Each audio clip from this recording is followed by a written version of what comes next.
Assalamualaikum, saya Muhammad Zakiri bin Muhammad, nombor menteri 276577 dari base UUM Kuala Lumpur. Ingin menerangkan tentang tajuk berkenaan pembinaan negara bangsa mengikut perspektif Malaysia. Apa yang anda tahu tentang pembinaan negara bangsa? Pada pendapat saya, pembinaan negara bangsa merupakan suatu matlamat utama bagi sesebuah negara dan boleh dianggap sebagai kemuncak kejayaan bagi sesebuah negara pentadbir dan penduduknya. Pada awal pembinaan negara bangsa, khususnya di Malaysia, lebih tertumpu kepada keperluan politik.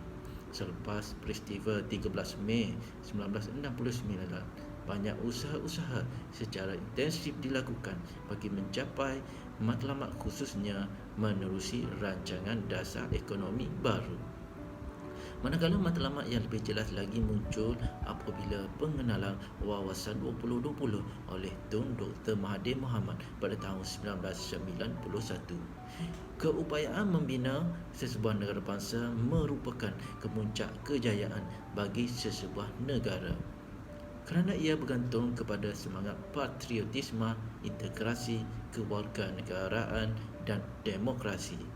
Ini kerana tanpa perpaduan dalam masyarakat pelbagai kaum akan menyebabkan berlakunya ketidakstabilan politik.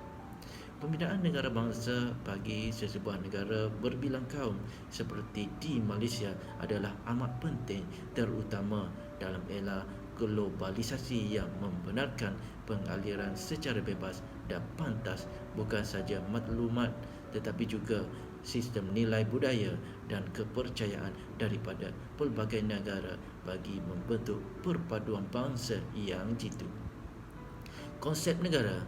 Negara ialah wilayah tertentu yang didiami oleh sesebuah bangsa dan suatu bentuk unit politik yang mempunyai tanggungjawab dan kuasa menjalankan hal ehwal pentadbiran tersendiri. Negara kita dikenali sebagai Persekutuan Tanah Malaysia yang terdiri daripada Persekutuan Tanah Melayu dibahagi kepada dua, iaitu Semenanjung, Sabah dan Sarawak. Konsep bangsa. Bangsa ialah sebagai kumpulan manusia yang menetap di sesuatu wilayah.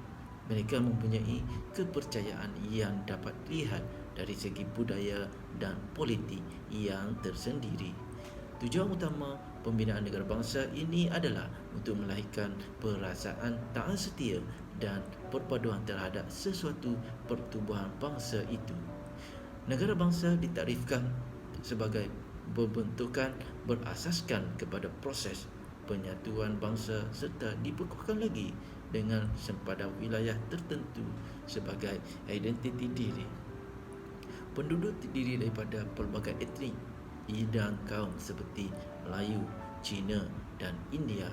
Perpaduan negara bangsa mestilah mempunyai tiga komponen utama, iaitu negara, individu dan bangsa.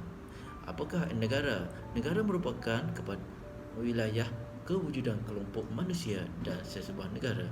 Menurut undang-undang antarabangsa haruslah mempunyai elemen-elemen seperti penduduk, wilayah, kerajaan dan kedaulatan.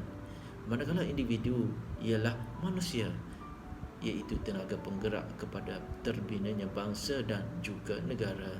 Manakala bangsa satu kesatuan manusia yang hidup dalam sesebuah negara sebagai suatu kumpulan manusia atau masyarakat yang terikat dengan persamaan hubungan sejarah kebudayaan dari nenek moyang mereka yang terdahulu. Proses pembinaan negara bagi sesebuah negara adalah tidak sama antara satu negara dengan negara yang lain. Hanya selepas Perang Dunia Kedua berakhir bermula tahun 1939 sehingga tahun 1945, pembinaan negara bangsa berasaskan pelbagai kaum mula tergambar.